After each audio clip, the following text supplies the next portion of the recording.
Bonjour à tous, c'est Panenka, j'espère que vous allez bien.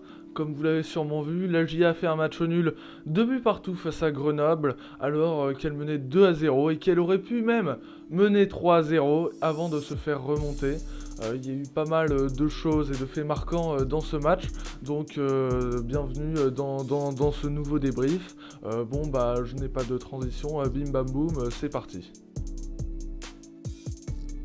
Le match, comme je l'ai dit, avait très bien commencé. Les 10 premières minutes, on a très bien vu que Grenoble jouait et avait la possession, il jouait assez haut et la GIA avait du mal à se dégager.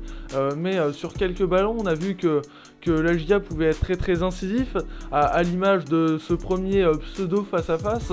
En gros, Autrette est lancé en profondeur. Juste avant, il y a une occasion pour Grenoble, mais Autrette est lancé en profondeur et il est bien gêné par la défense grenobloise et donc il tire un tir puissant à ras de terre qui termine dans les mains du gardien grenoblois et puis par la suite il va y avoir une récupération aux alentours de la 24e minute, une récupération plus ou moins anodine. Autrette sert Michael Le Bihan. Alors Michael Le Bihan, il y aura tant de choses à dire sur son match, mais j'y reviendrai plus tard. Michael Le Bihan, double crochet magnifique, une frappe qui crucifie Brice Maubleu.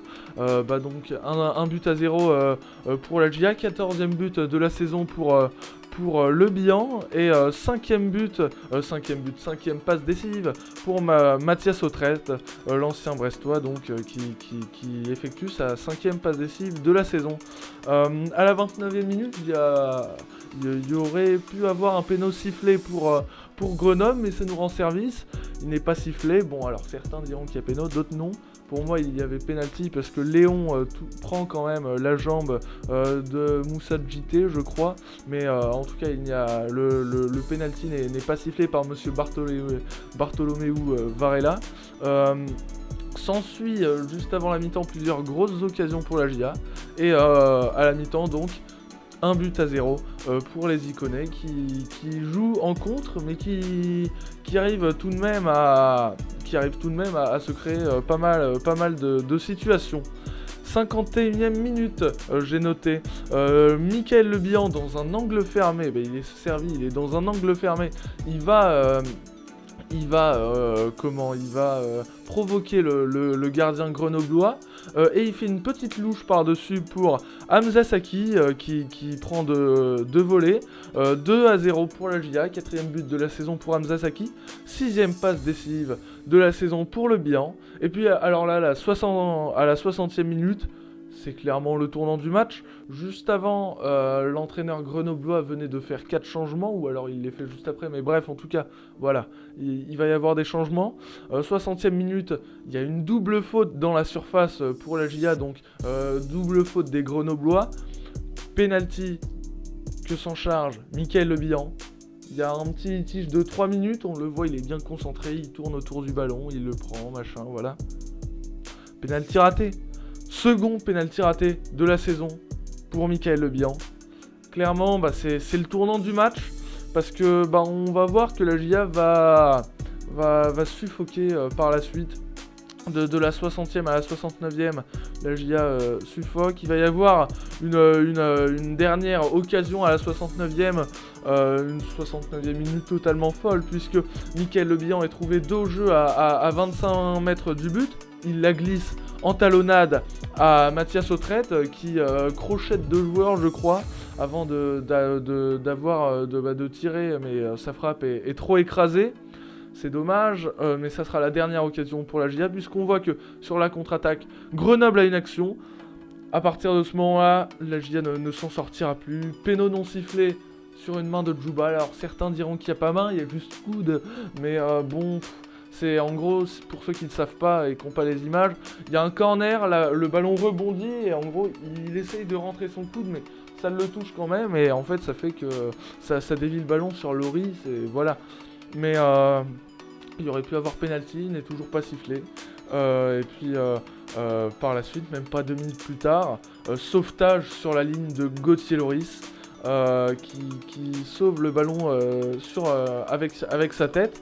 À ce moment-là, je vous le dis clairement, la GIA ne ne pourra pas faire match nul. Il y a tellement de coups du sort. Il aurait déjà pu avoir 2 pénaltys sifflés.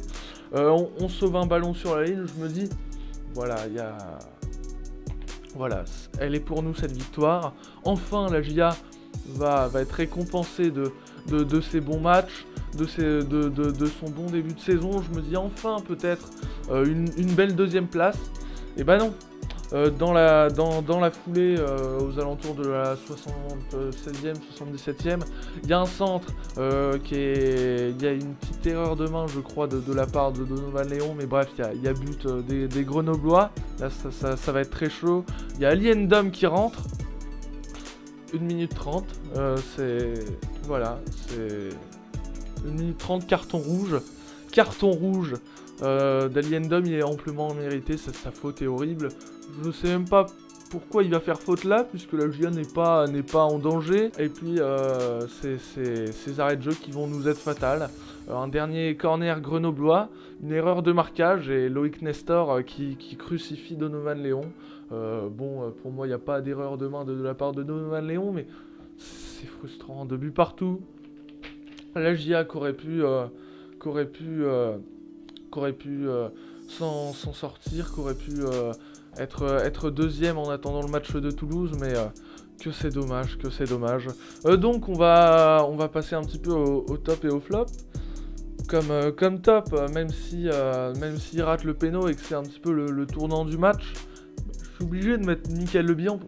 Il fait un but, une passe décisive, il fait un très bon match. Il y a même une très belle action, un moment où sa reprise de volée passe au-dessus et quelques belles phases de jeu.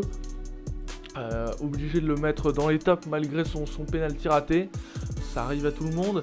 J'espère en tout cas qu'il n'en retirera plus cette saison, que l'on fasse tirer Donovan Léon qui voulait, mais en tout cas 2 pénaux ratés ça fait beaucoup. Même s'il a quand même fait un bon match.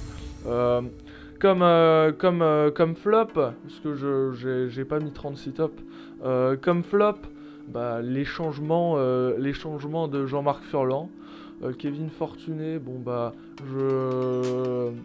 je me demande encore pourquoi il est là. Faudrait peut-être lui faire cirer le banc pendant quelques matchs.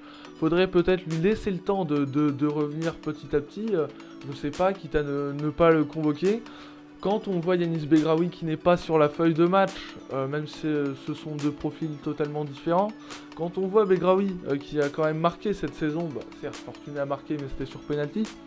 Quand on voit Begraoui qui n'est pas sur la feuille de match, on se demande qu'est-ce que fait Kevin Fortuné ici, surtout que toutes ses rentrées sont insipides, elles sont pas bonnes, il perd des ballons, il prend des jaunes, il a même été suspendu à cause d'une accumulation de cartons jaunes. Voilà, il a pas fait une bonne rentrée, puis Ali Ndom, voilà, 1-0. Quand tu rentres, t'as même pas le temps de toucher un ballon, je crois il en a touché un, il nous a mis en danger à un moment, il fait une mauvaise déviation, mais bref, en tout cas, carton rouge au bout d'une minute 30, je sais pas si on se rencontre, il a même pas le temps de s'échauffer un peu qu'il se prend un rouge. Avec un petit peu plus, on va dire, de force mentale, de force mentale, la GIA serait premier actuellement. Quand on voit qu'on fait un partout contre Caen alors qu'il n'y a aucun danger réellement et qu'il y aurait dû avoir une victoire au bout et que là on est pas loin de gagner 3 buts à 0 et puis on se met en danger tout seul, clairement, c'est qu'il y a encore un petit peu de boulot à faire mentalement. Après sur le plan du jeu, etc., cette équipe est imprenable.